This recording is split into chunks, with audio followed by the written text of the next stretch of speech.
We lived in a white community, and it was honorable for a black man to be raising his daughter by himself. He was a batterer in his personal relationships, and then when there was no woman there, that came to me. It wasn't like an everyday thing, but when it happened, it was severe.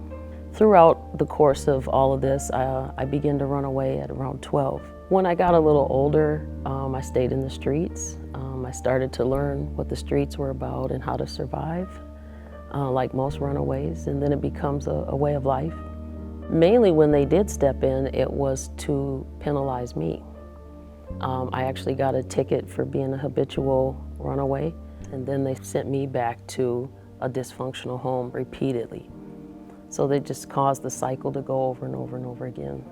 There was an incident where it escalated like 1,000 times, where it went to kicking and punching, and that's when I was thrown across the room and my hip began to dislocate after that incident.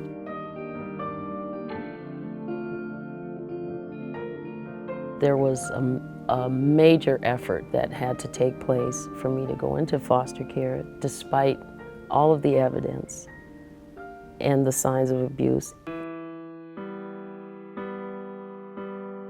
I survived 17 years of severe child abuse.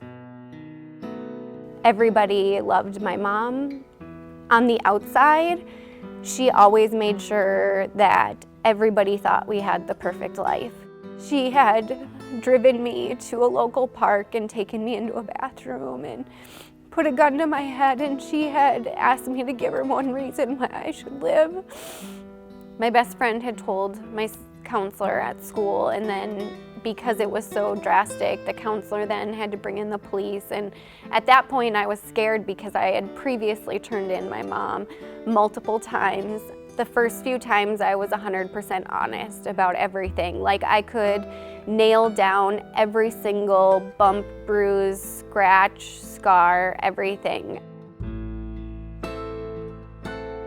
The system wasn't able to do anything to help me, and so I had to go back home, and every time I went back, it would be worse for telling, for sharing that, or in her words, I was humiliating her and making her look bad. At the time, I think that they were always trying to do what's best for the family, and for me in that case, what was best for the family wasn't what was best for me.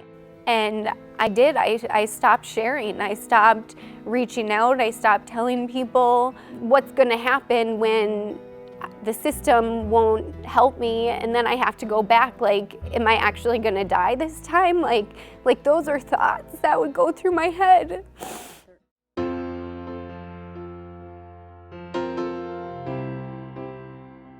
So the system wasn't able to work for me, but that doesn't mean that we can't make it work for somebody else.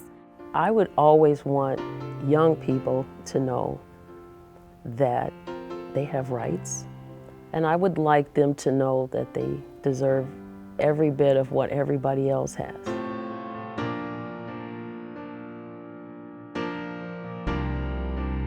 If I'm able to be part of an organization that's able to speak out and stop other people that treat their children like that, that's something I want to be part of. So I just really love that their effort is to make concrete changes within the law. That is amazing.